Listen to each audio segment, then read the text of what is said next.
In the heart of the bustling city of Millhaven, where the blur of faces never seemed to slow and the streets were alive with endless chatter and traffic, Olivia Reinhardt felt a haunting sense of isolation. A recent college graduate, Olivia had moved to the city for a fresh start, leaving behind her small hometown and its close-knit community for what she hoped would be an exciting new chapter. Little did she know, her life was about to turn into a nightmarish tale of obsession and fear. It began subtly, almost innocuously. While walking home from her job at a local bookstore, Olivia noticed a man across the street. He was tall, dressed in nondescript clothing, his features obscured by the shadow of a hood. At first, Olivia thought nothing of it. After all, seeing strangers was part of city life. But then, she saw him again the next day, and the day after that, always at a distance, always watching her. With each sighting, a chill crawled up Olivia's spine, her mind racing with questions. Was she being paranoid? Was it just coincidence? She decided to test her theory. Taking a sudden turn down a less traveled alley, Olivia glanced back. The man turned too. Her heart pounded as she quickened her pace, darting through a series of turns, and yet, every time she looked back, there he was. Terrified, Olivia confided in her friend, Jenna, who worked alongside her at the bookstore. Jenna, pragmatic and protective, suggested they report it to the police. The officers took down their statements with practiced detachment, assuring them they would keep an eye out, though there was little they could do without more to go on. The next few days were uneventful, and Olivia began to relax, thinking perhaps she had overreacted. That sense of security shattered one evening as she was closing the bookstore. The last light clicked off, and as she locked the door, she saw him standing across the street, perfectly still, his gaze fixed on her. Panic surged through her veins. She fumbled with her phone, trying to dial for help, but her hands trembled too violently. Rushing back inside, she called Jenna, who arrived minutes later. Together, they watched as the man finally moved, disappearing into the darkness. Jenna stayed over that night, and the two made plans to vary Olivia's routine, hoping to confuse her stalker. The next week, Olivia stayed with Jenna, altering her commute and avoiding walking alone. But the sense of being watched never left her. She started noticing things, small, inexplicable occurrences like her things being slightly out of place, or her apartment door feeling slightly ajar when she was sure she had closed it. Determined to gather evidence, Olivia bought a camera and began recording her walks to and from work. The footage was grainy and often hard to make out, but one evening, as she reviewed the day's video, her blood froze. There he was, the man in the hood, captured on video, following her at a distance. She hadn't seen him that day, or so she had thought. With this new evidence, Olivia went to the police again. They took the footage and started an official investigation, but as days turned into weeks with no word, Olivia's life became consumed by fear. She jumped at shadows, the slightest sounds making her heart race. One night, as Olivia stayed late at Jenna's place, discussing what to do next, her phone rang. The number was blocked, but she answered, desperation overcoming her caution. "Hello?" Her voice was barely a whisper. Silence on the other end, then, a distortion of static, and a voice, chillingly calm. "You look tired, Olivia. Maybe you should sleep more." Her breath hitched, fear gripping her like a vice. The voice continued, "I'll be watching, making sure you're safe." The line went dead before she could respond. Shaking, Olivia showed Jenna the missed call log, the evidence of her stalker's reach. They decided it was no longer safe to stay in the city. Plans were made to leave Millhaven, to go somewhere he couldn't find her. But as Olivia packed her things, a sinking feeling gnawed at her. She was being driven from her home, her life uprooted by an unseen force that refused to let go. That night, as she and Jenna prepared to leave, a storm brewed outside, the wind howling like the wails of the damned. As they loaded the last of the boxes into Jenna's car, Olivia's eyes caught movement across the street. There, standing in the shadow of a flickering streetlight, was the man. He wasn't looking at her this time. His gaze was fixed on something, or someone, behind her. Turning slowly, Olivia's eyes met Jenna's, wide with terror. Jenna whispered, her voice trembling, "He's not alone." From the shadows emerged more figures, each one indistinct yet unmistakably menacing. The group moved with a coordinated deliberateness that made the scene feel like a choreographed dance of shadows. The wind picked up, carrying with it a chorus of whispers, as if the storm itself was speaking in tongues. Olivia's heart pounded in her chest, her breaths coming in short, sharp gasps. She realized with a sinking dread that her situation was far worse than she had feared. It wasn't just one person stalking her, she was the target of an entire group, a network of watchers whose motivations were as obscure as their identities. Jenna grabbed Olivia's arm, pulling her towards the car. "We need to leave." "Now," Jenna hissed, urgency lacing her words. They scrambled into the vehicle, slamming the doors shut just as the first figure reached out, their hand thudding against the window with a dull thump. Jenna turned the key in the ignition, the engine sputtering to life as another figure emerged from the swirling mist, joining the first in their pursuit. The car's headlights flicked on, casting long, eerie shadows across the group that now blocked their escape. Each figure was hooded, their faces obscured, adding to the surreal nightmare that the evening had become. With a determined yell, Jenna slammed her foot on the accelerator. The car lurched forward, its tires screeching against the wet pavement. The figures jumped aside, narrowly avoiding being hit, but they were quick to recover, chasing after the car on foot with unnatural speed. Olivia looked back, her eyes wide with terror as she saw the group diminishing in the rearview mirror, but knew they were not safe yet. "Drive to the police station," she gasped, her voice shaky. Jenna nodded, her face set in a grim line as she maneuvered the car through the deserted streets of Millhaven, the storm raging around them adding to the chaos. As they drove, Olivia's mind raced. Who were these people? Why were they after her? The reality that her life had become a horror story was almost too much to comprehend. She felt a mix of fear, anger, and confusion, each emotion battling for dominance. When they arrived at the police station, the building was a beacon of safety in the night's madness. They rushed inside, nearly colliding with Officer Harlan, who had been one of the detectives looking into Olivia's case. His surprise at seeing them in such a state quickly turned to concern. "We were attacked," Jenna blurted out, her words tumbling over each other. "By a group of people. They've been following Olivia." Officer Harlan ushered them into an interrogation room, promising to get back up and start a search immediately. As they recounted their story, Olivia's phone buzzed. Hesitantly, she pulled it out, her hands trembling. It was another blocked number. With a deep breath, she put the phone on speaker. The voice that came through was distorted, almost robotic. "You cannot escape. No matter where you go, we will find you." The call ended abruptly, leaving a heavy silence in the room. Officer Harlan's expression turned grave. "We need to keep you here, under protection, until we figure out what's going on. This is bigger than we thought." Olivia and Jenna exchanged a look of despair. Being in the police station offered a temporary respite, but the threat was far from over. They were caught in a web they didn't understand, one that extended beyond the reaches of their immediate perception. As night deepened, more officers arrived, and the station became a hub of activity. Despite the flurry of movement and the assurance of safety, Olivia felt a creeping dread. The storm outside seemed to intensify, mirroring the turmoil she felt inside.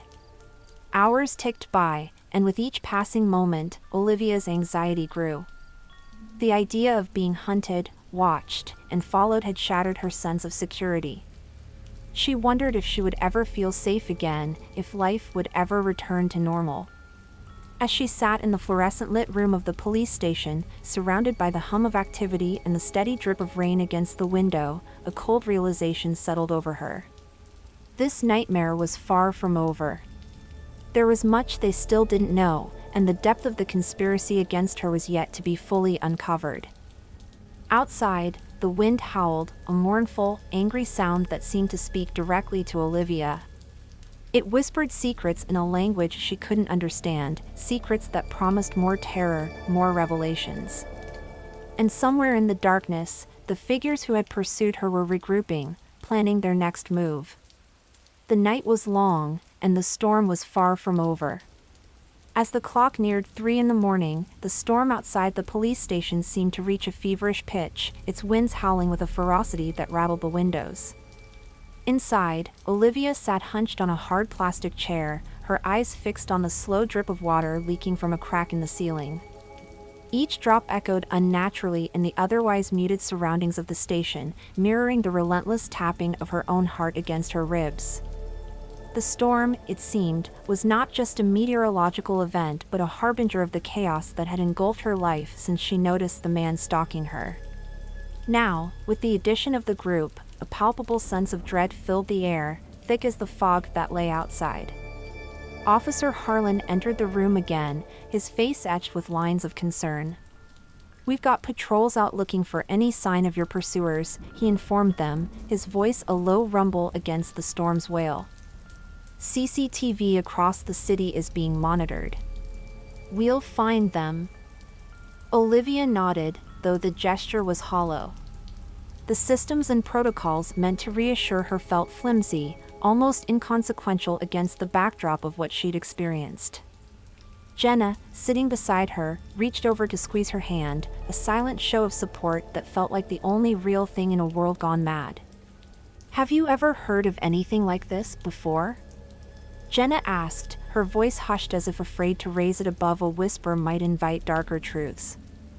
Officer Harlan sighed, his eyes scanning a file on the table before him. "Honestly, no. This level of coordinated stalking it's unprecedented." "But who are they?" Olivia's voice cracked, the strain of her ordeal wearing on her.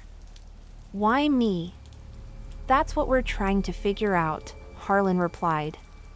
"There's more at play here than we initially thought.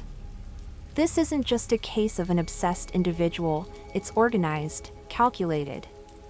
It's as if you've stumbled onto something much larger, something," he paused, searching for the right word, "sinister." The room fell silent, the only sound the continued tapping of rain against the window. Olivia's mind raced with possibilities, each more terrifying than the last. Her life had been normal, uneventful even, until the stalking began. What could she possibly have stumbled upon that warranted such extreme attention? The door to the interrogation room swung open abruptly, and a young officer stepped in, his expression grave. "Sir, you need to see this," he said, handing a tablet to Harlan. The video on the screen was grainy, footage from a street camera. It showed a group of hooded figures, their movements eerie and synchronized as they traversed an alleyway. The timestamp was from just an hour ago. "They're still out there," the young officer said. "Moving like phantoms. No confrontations, but they seem to be searching for something, or someone." Harlan looked up at Olivia, his eyes serious. "We're moving you to a secure location.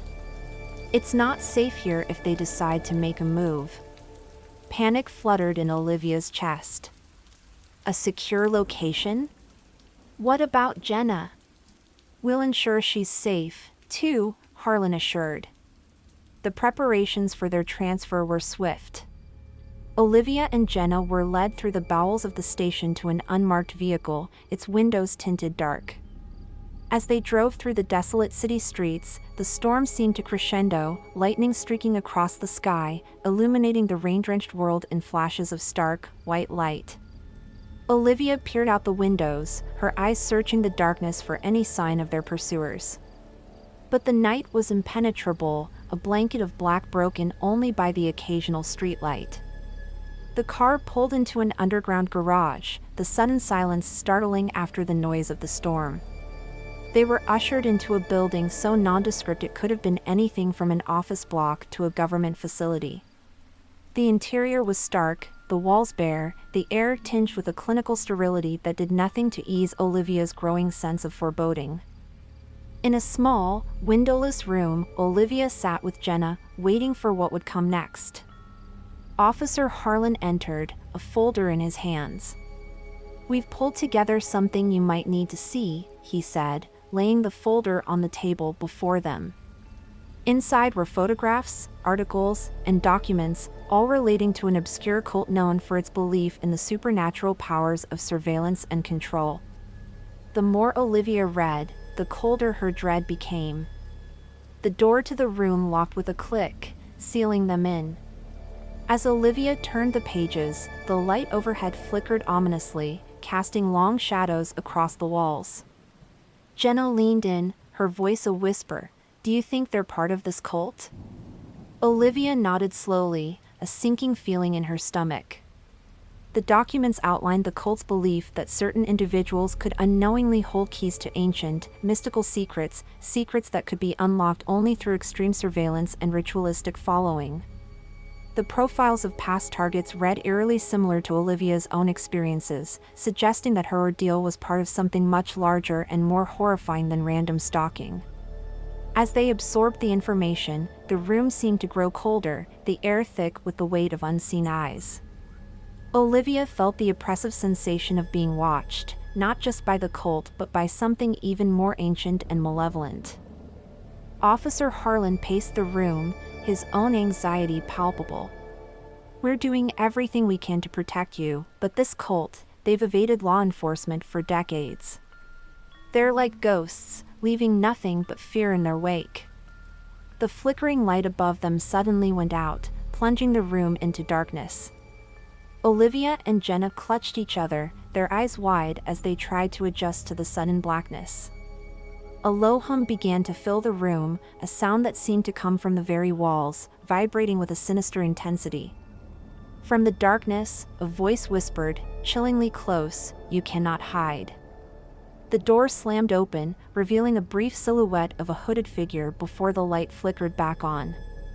But the doorway was now empty, the fleeting presence gone as quickly as it had appeared. The room felt breached, the illusion of safety shattered. Olivia's heart raced as she realized the depth of their peril.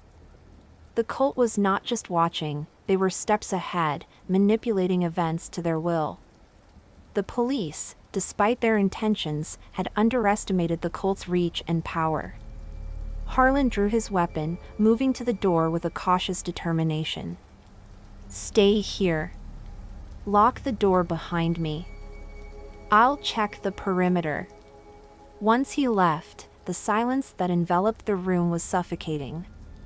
Olivia and Jenna huddled together, the folder of documents spread out before them, a map of nightmares that now targeted them directly. Minutes dragged into what felt like hours. The hum in the walls grew louder, more insistent, as if it were trying to communicate something indecipherable. Then, the lights flickered again, a strobe effect that disoriented and terrified. In the brief moments of darkness between flickers, shapes seemed to move just beyond the edge of vision, flitting through the room like dark wraiths. Jenna squeezed Olivia's hand, her voice trembling. "What do they want from you?"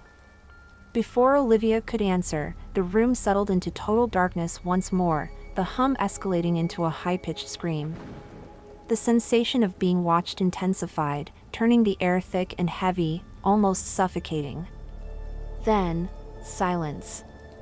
The oppressive atmosphere lifted momentarily, replaced by a colder, more calculating presence. A new voice, clear and menacing, spoke from the darkness. "The key lies within you, Olivia. You cannot escape your destiny." The light surged back to life, revealing the room unchanged except for the open folder on the table. The documents seemed to taunt them, the photos of past victims staring back with hollow eyes. Olivia stood, her resolve hardening despite her fear. "We need to end this," she declared, her voice steady. "Whatever it takes." Jenna nodded, her face set in grim determination. They knew the night was far from over, and their survival depended on unraveling the secrets that bound Olivia to this ancient, sinister cult. As they prepared to face whatever came next, the building shook slightly, as if in response to Olivia's declaration. The storm outside had not abated, and now it seemed as if the very forces of nature were conspiring with the darkness that sought to claim Olivia's fate. The final confrontation was imminent, and as the night deepened, the boundaries between the seen and unseen, between the hunters and the hunted, blurred into a terrifying unknown.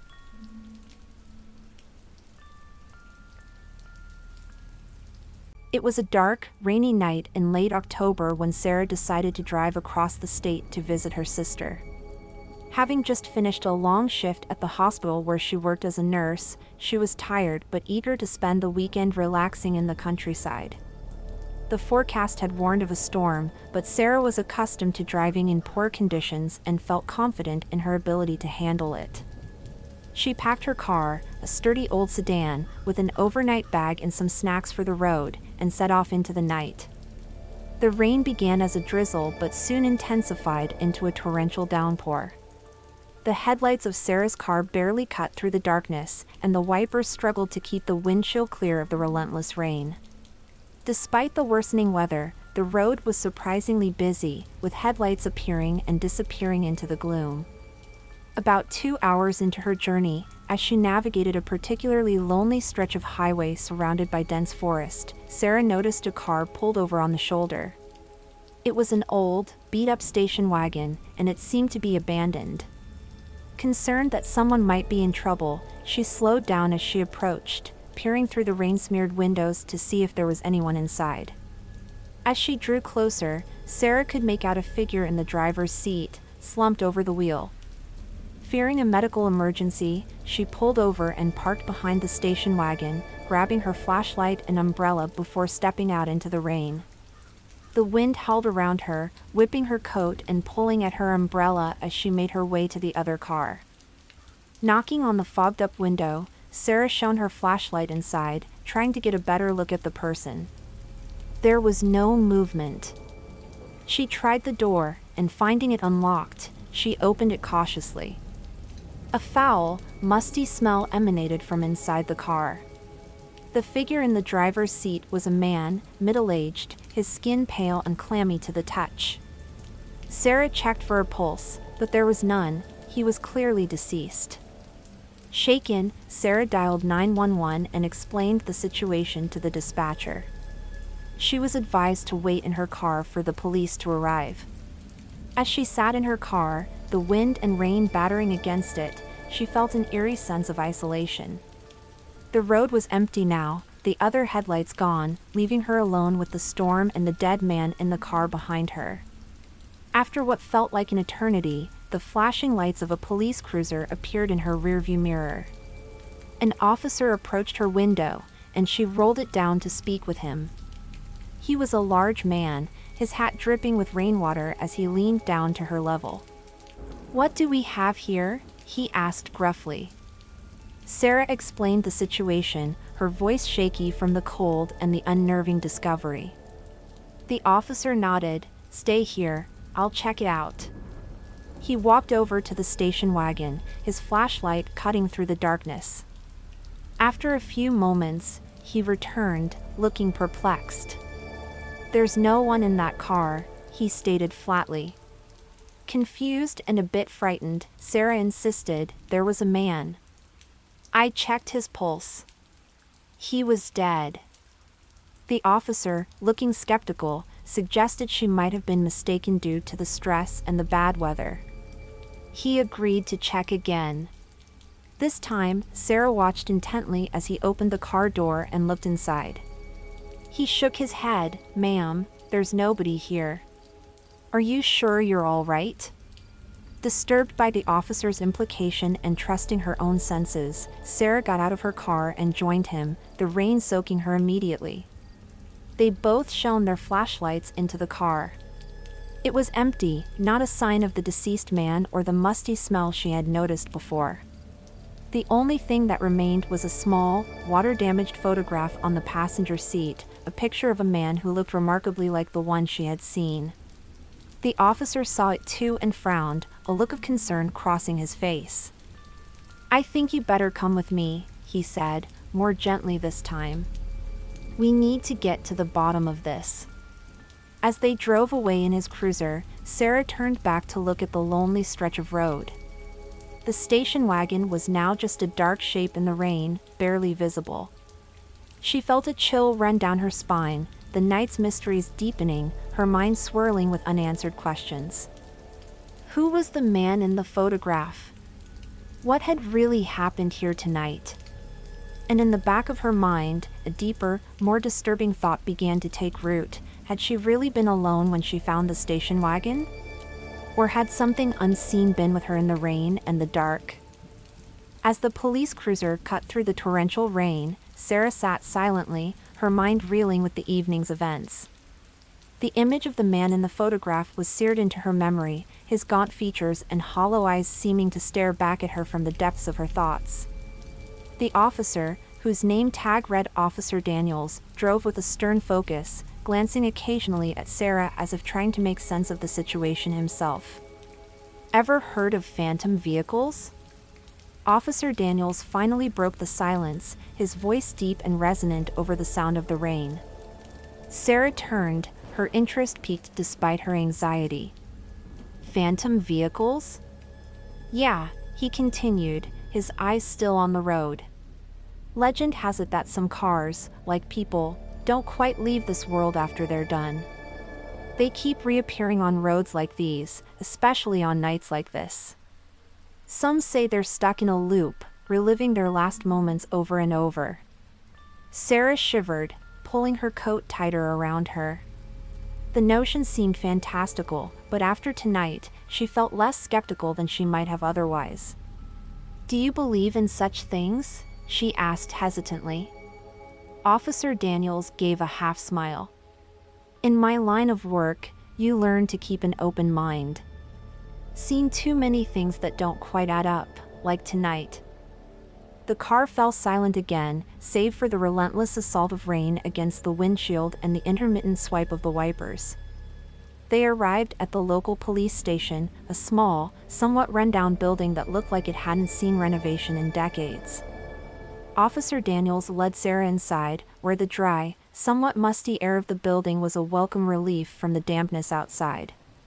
Inside, they were met by a woman in uniform, who glanced up from her desk with a look of mild surprise. "What's this about, Dan?" she asked, eyeing Sarah curiously. "Found her out on Route 22, Jenny. Had a bit of a scare. Claims she saw a dead man in a car, but when I checked, there was nothing," Officer Daniels explained, handing over some paperwork. The woman, Jenny, nodded, her expression turning more serious. "All right, let's get you warmed up, dear," she said to Sarah, gesturing towards a small room off the main hallway. "I'll bring some coffee." As Jenny disappeared down the hall, Officer Daniels motioned for Sarah to sit. "We're going to review some recent reports, see if anything matches your story. You sure you're up to this?" Sarah nodded, though her mind felt like a whirlpool of confusion and fear. She wanted answers, needed to understand what had happened, or at least confirm she wasn't losing her mind. They spent the next hour poring over reports of missing persons, unusual sightings on the roads, and any incidents involving abandoned vehicles. Nothing matched the description of the man Sarah had seen or the car she found him in. It was as if both had vanished into thin air, leaving no trace but the photograph and Sarah's vivid memories. As they worked, the storm outside grew more fierce, the wind howling around the building as if angry spirits were swirling in the night air. The power flickered once, then stabilized, casting eerie shadows across the flickering fluorescent lights of the station. Finally, Jenny returned with coffee, her face etched with concern. "Anything?" she asked, handing a steaming cup to Sarah. Officer Daniels shook his head, frustration evident in his features. Nothing. It's like she said, no reports match up. It's a dead end. Sarah sipped the coffee, its warmth little comfort. What now? She asked, feeling more helpless than ever. We keep digging, Officer Daniels replied. Can't let this go. Something happened out there, and we need to figure out what. I'm going to drive you back to your car in the morning, see if we can pick up any new leads. The plan set, Sarah was shown to a small room where she could rest. The couch was old and worn but offered a place to lie down. As she settled in, the sounds of the storm seemed to grow louder, more personal, as if each gust of wind and each drop of rain was a voice, calling out to her, whispering secrets she couldn't quite grasp. Lying there, Sarah's thoughts drifted back to the photograph, to the man's haunting face. She realized with a start that she hadn't told Officer Daniels about it. Sitting up, she decided to retrieve it from her coat, thinking it might be a clue they'd overlooked. But as she searched her pockets, the photograph was nowhere to be found. Panic set in as she checked again, patting down all her pockets in a frantic search. It had vanished, just like the man and his car. Heart pounding, Sarah stood by the window, peering out into the darkness that enveloped the station. The rain beat against the glass in relentless sheets, distorting the night into a swirl of shadows and light. The parking lot was empty, save for the ghostly glow of street lamps that flickered intermittently in the storm. As she watched, a figure appeared in the downpour, moving towards the station with a slow, deliberate pace. It was hard to make out any details, but the silhouette seemed familiar, a haunting echo of the man she had seen in the car. Sarah's breath caught in her throat as she stepped back from the window, her mind racing with panic and disbelief. The figure stopped just outside the entrance, its head turning as if scanning the building. Sarah ducked below the windowsill, her heart pounding so loudly she was sure it could be heard over the storm. She waited, every second stretching into an eternity, until curiosity overcame her fear. She peeked over the ledge. The figure was gone. Rattled but needing to know more, Sarah left the room and quietly made her way down the hall to the front desk, where Officer Daniels and Jenny were discussing the night's events. They stopped talking as she approached, their expressions shifting to concern when they saw her pale face. I saw someone outside, Sarah whispered, her voice trembling. In the storm. They were watching the station.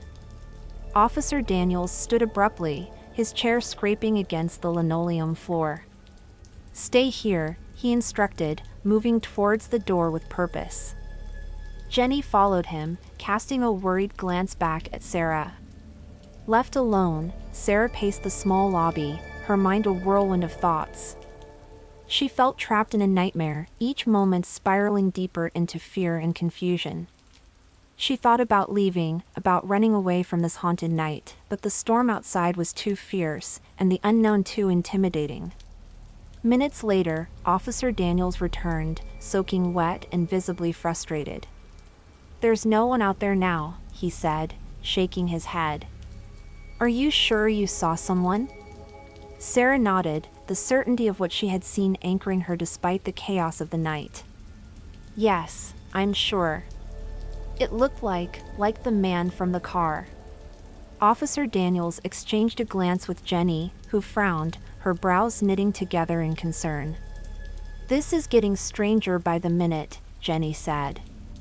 Dan, maybe we should. The lights flickered then went out, plunging the station into darkness. A collective gasp filled the room, followed by the sound of the storm raging against the building, as if trying to breach the walls themselves. The emergency lights flickered to life, casting a dim, eerie glow across the lobby. Officer Daniels found a flashlight and handed another to Jenny. We need to check the building, he said, his voice steady despite the unnerving developments. Make sure we're secure. Sarah followed them as they checked each room, the beam of their flashlights slicing through the darkness. The building creaked and moaned under the force of the wind, adding to the tense atmosphere. Every shadow seemed to move, every noise a potential threat. As they cleared the last room and confirmed the building was secure, they returned to the lobby. The storm seemed to be reaching its peak, the wind howling like a wild beast. "Whatever's happening, it's centered around you and that car," Officer Daniels said, looking at Sarah with a mix of suspicion and concern. "You sure you don't know anything about that man? Anything at all that could explain this?" Sarah shook her head, her frustration and fear mingling. "I told you everything. I don't know why this is happening."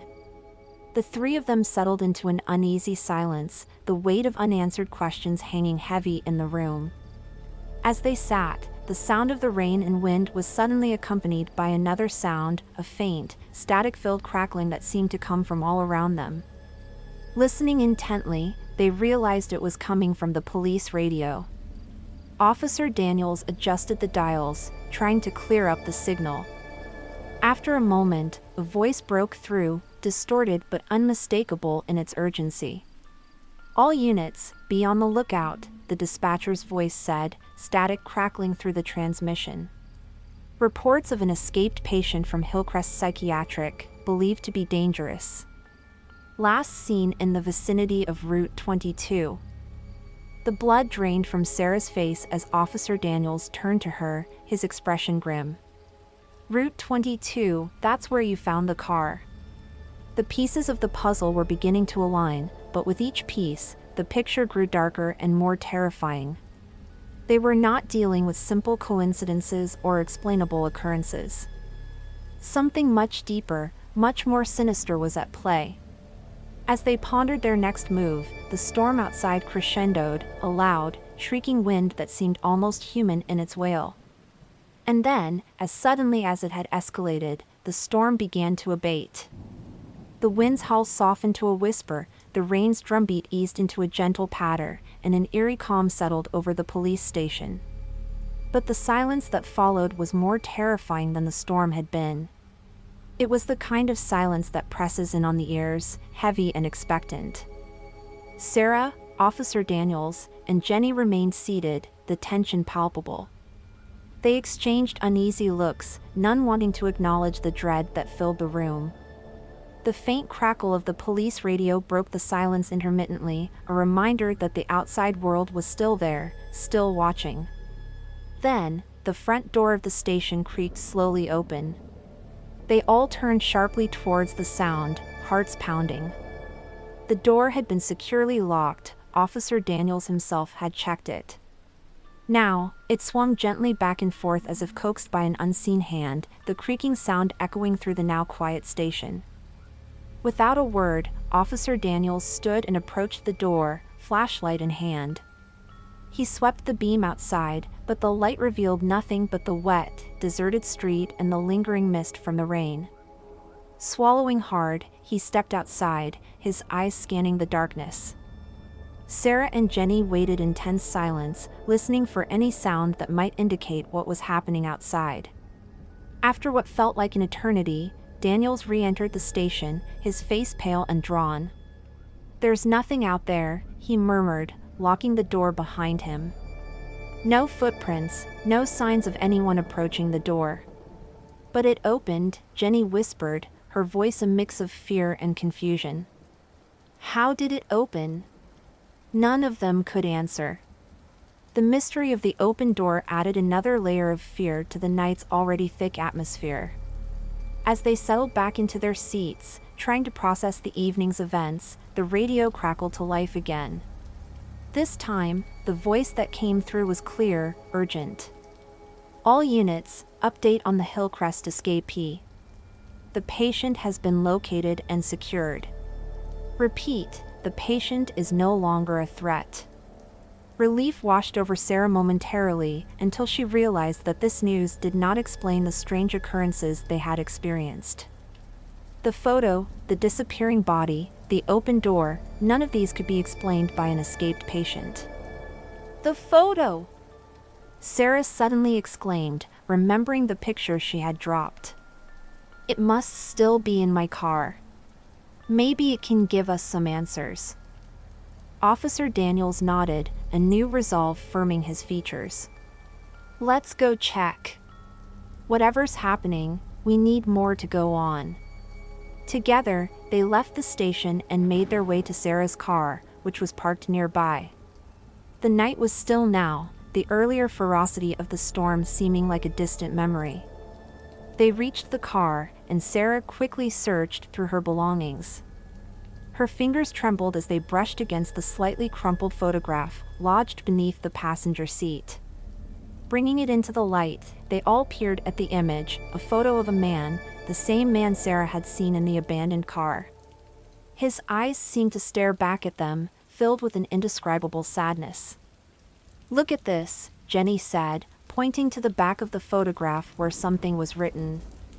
It was faded, but in the dim light, they could just make out the words, "Don't forget me." The cryptic message sent a chill down Sarah's spine. It felt like a plea, or perhaps a warning. As they stood by the car, discussing the possible meanings behind the message, the air around them shifted suddenly. A cold breeze swept through, carrying with it a faint whisper, echoing the words on the back of the photograph, "Don't forget me." They spun around, searching the shadows that stretched away from the streetlights. Nothing was there, but the sensation of being watched was undeniable. "We need to find out who this man was," Officer Daniels said firmly, breaking the tension. "And why someone wants us to remember him." As they headed back to the station to delve deeper into the archives and perhaps uncover who the man in the photograph might have been, the whisper seemed to follow them, a mournful echo that refused to be silenced. What began as a simple trip on a stormy night had spiraled into a mystery that none of them could have anticipated, a story woven through time that was far from over. And as they walked, the sense that something unseen walked with them was palpable, the shadows around them seeming to breathe with life, waiting for the right moment to reveal their secrets.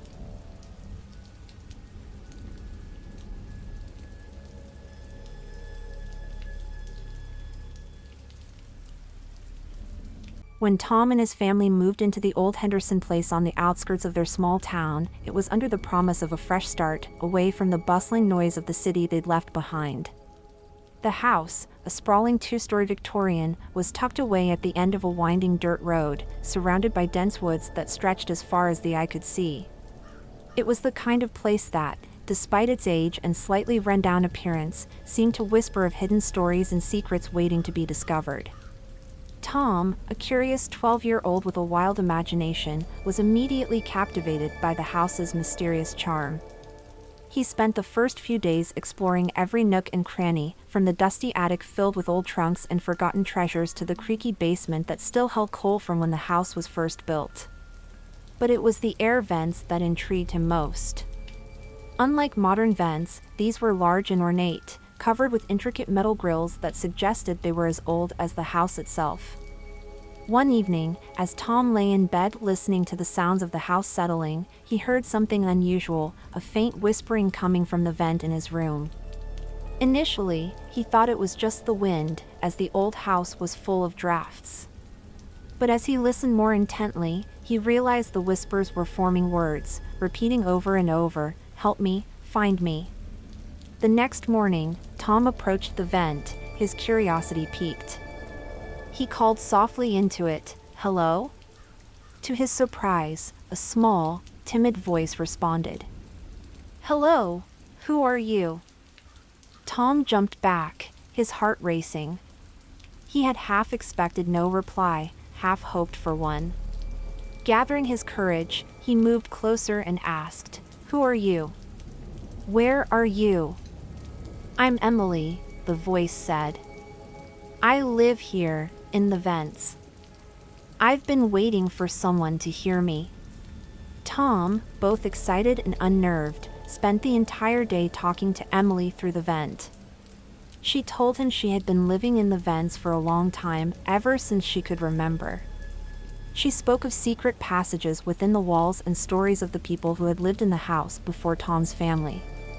As days turned into weeks, Tom learned more about Emily and her life in the vents. She described a labyrinth of passages that crisscrossed the entire house, hidden from the eyes of normal inhabitants. Emily became Tom's secret friend, a friend no one else in his family knew about or would even believe existed. Tom's parents noticed him talking to the vents and assumed it was just an imaginary friend, a common coping mechanism for the loneliness of being the new kid in town without friends. They smiled at each other, pleased he was adjusting to the move in his own way. But then, things began to change. Tom noticed small items moving around the house, books not where he had left them, kitchen utensils rearranged, and toys appearing in different rooms.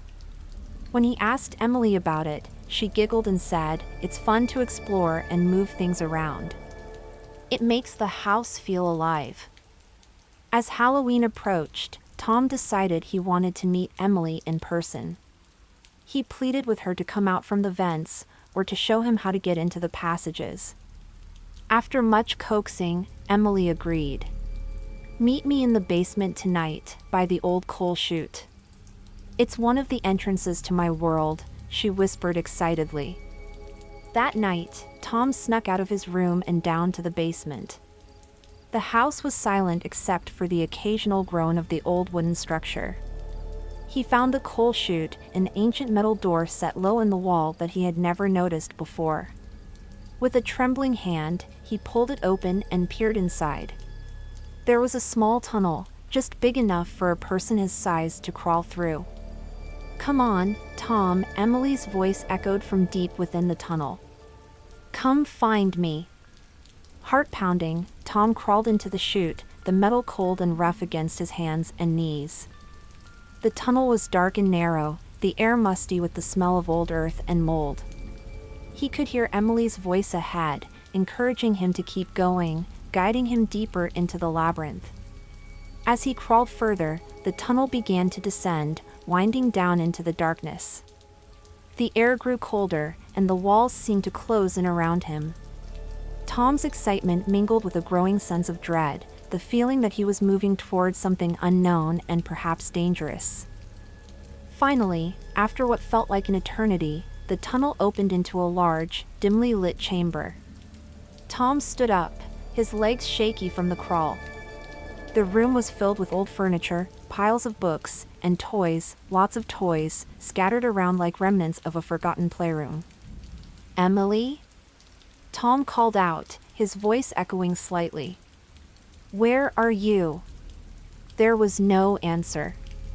Only the soft drip of water somewhere in the shadows broke the silence. The air felt heavy, oppressive, as if it were thick with dust and secrets. Tom's flashlight beam cut through the darkness, revealing more of the strange underground room. The walls were lined with old, faded wallpaper, peeling at the edges, and the floor was a patchwork of worn, dusty rugs. As he moved the flashlight around, the light fell on a small figure sitting in the corner of the room. It was a doll, an old porcelain one, with a cracked face and missing eyes. Next to the doll was a small pile of personal belongings, children's shoes, a tattered book, a rusty toy car. It looked like a collection, items gathered over many years, each holding its own forgotten story. "Emily?" Tom's voice was barely a whisper now, his throat tight with fear. He stepped closer to the doll, his heart pounding in his chest. Suddenly, the doll's head moved, its cracked lips parting slightly as if about to speak. Frozen in place, Tom watched in horror as the doll slowly stood up, its movements stiff and unnatural. The air around it seemed to shimmer, and then, from within the shadows behind the doll, a figure emerged. It was a girl, but not like any girl Tom had ever seen. Her skin was pale, almost translucent, and her eyes were too large for her face, giving her an eerie, doll-like appearance. "I'm Emily," the girl said, her voice echoing strangely in the chamber. "I'm so glad you came." Tom stumbled back, his mind racing. This couldn't be real. Emily was just a voice from the vents, a friend he had imagined. But here she was, a ghostly figure in a forgotten underground room, surrounded by decades of discarded memories. What are you?" Tom managed to stutter, his back hitting a cold wall. Emily tilted her head, considering his question. I'm what the house made me, she replied cryptically.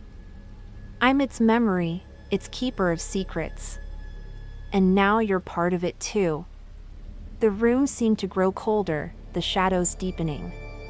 Tom felt a chill run down his spine as he realized the implications of Emily's words. He wasn't just finding Emily, he was becoming a part of the house's hidden world, another secret kept in the depths of its sprawling architecture. Emily moved closer, her steps silent on the dusty rug. You can stay here with me, she continued, her voice soft yet insistent.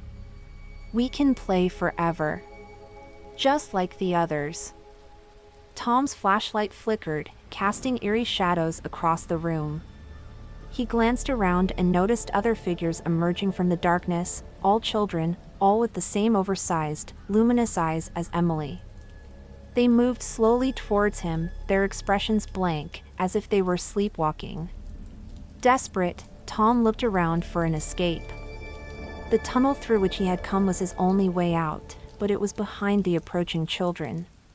He needed a distraction, something to give him a chance to slip past them and escape back to the surface. Okay, Emily, Tom said, forcing a calm he didn't feel. I'll stay and play. What should we do first? Emily paused, and a smile flickered across her face. Really? You'll stay? Her voice was hopeful, almost childlike. Yes, Tom replied, taking a slow step towards the tunnel, his eyes on the children blocking his path. But I need to go get my games from upstairs. We can't play without my games, right? Emily considered this, then nodded. Quickly, then. Bring the best ones. Seizing the moment, Tom darted towards the tunnel. The children turned to follow, but he was already crawling as fast as he could back through the narrow space, his heart pounding in his ears. Behind him, he could hear Emily's voice, calling softly, "Come back soon, Tom. We're waiting." Tom didn't look back. He pushed forward, scraping his knees and elbows, the tunnel seeming to stretch on forever. Just as he began to fear he would never find his way out, he saw the light from the basement. Almost sobbing with relief, he emerged into the cold air of the cellar, slamming the coal chute door behind him and scrambling up the basement stairs. He burst into the kitchen, where his family was gathered for a late-night snack, their faces turning in surprise at his sudden appearance. "Tom, where have you been?" his mother asked, concern in her voice. Out of breath and covered in dust, Tom tried to explain, his words tumbling out in a rush. But even as he spoke, he knew how unbelievable his story sounded. His family listened with growing skepticism, exchanging glances that told Tom they thought he had let his imagination run wild. But Tom knew he had experienced something real and terrifying. He insisted, his voice growing more desperate, "You have to believe me. There's something in the house, in the vents, under the ground. I spoke with Emily, the girl who lives there."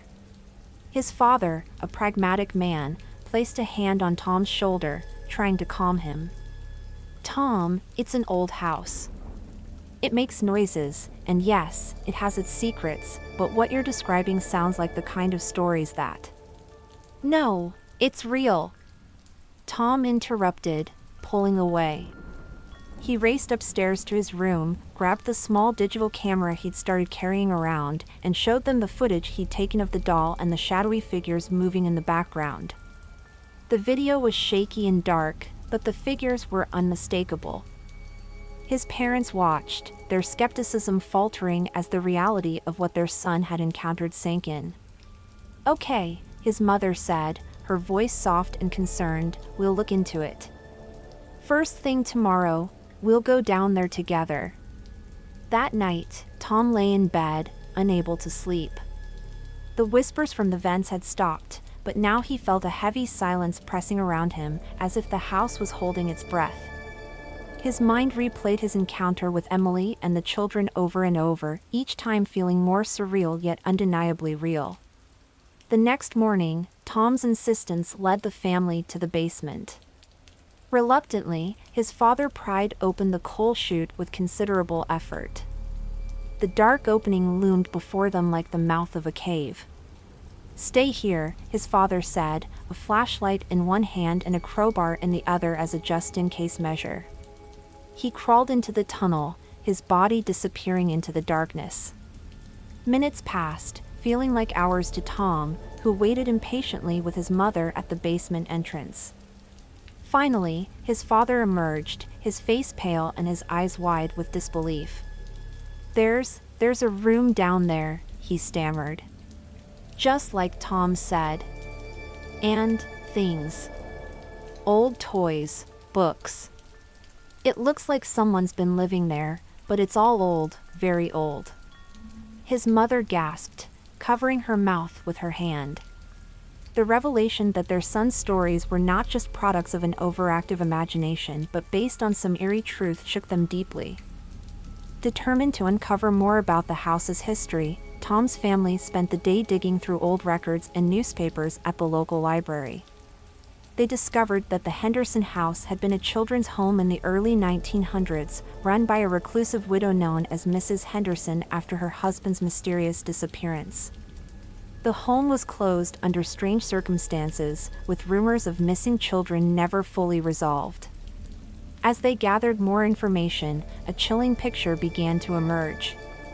Tom was convinced that Emily and the other children he saw were those missing kids, their spirits trapped in the house, reliving their hidden lives through the vents and underground passages.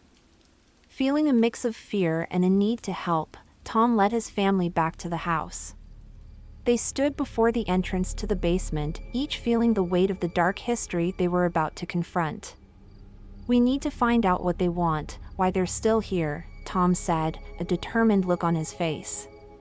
His parents nodded, the gravity of the situation settling in. They equipped themselves with flashlights, and with a deep collective breath, they descended into the basement once more. The air grew colder as they approached the coal chute. Tom, leading the way with a bravery he hadn't known he possessed, opened the chute and crawled through. His parents followed, their own apprehensions held at bay by the need to support their son and uncover the truth. The tunnel sloped downward, the walls closing in around them as they moved. When they reached the underground room, the sight of the scattered toys and books under the dim beam of their flashlights was heart-wrenching. The air was thick with the presence of the past, each item telling a silent story of childhood interrupted. Tom moved through the room, his flashlight beam landing on the doll he had seen before. It sat exactly where he had last seen it, its cracked face oddly serene in the light. As they explored further, the silence of the chamber was suddenly broken by a soft whisper, echoing around them, "You came back." Tom spun around, searching for the source of the voice. There, emerging from the shadows, were Emily and the other children, their forms more defined now, their expressions a mix of curiosity and hope. "We need your help," Emily said, her voice clear and sad. "We've been waiting so long." Tom took a step forward, his family behind him, ready to listen, to help, however they could.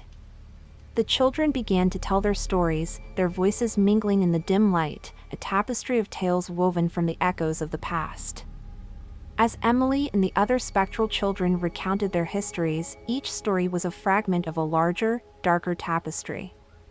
They spoke of Mrs. Henderson, who had been kind at first, a benevolent guardian in a world that had discarded them. But as time passed, her grief over her missing husband twisted into something malevolent, a shadow that crept into her soul. She began to believe that the children were messages from her husband, telling her to join him in a realm beyond life. One by one, the children started to disappear. Some believed they had been adopted, but Emily knew the truth. They were taken to the room, the very room in which Tom and his family now stood, and were never seen again. The whispers of their fate had been trapped within the walls of the Henderson home, their spirits bound to the shadows of the house, replaying their last moments over and over in a loop of sorrow and fear. As the stories unfolded, the atmosphere in the room thickened, the air heavy with the weight of unspoken words and suppressed memories.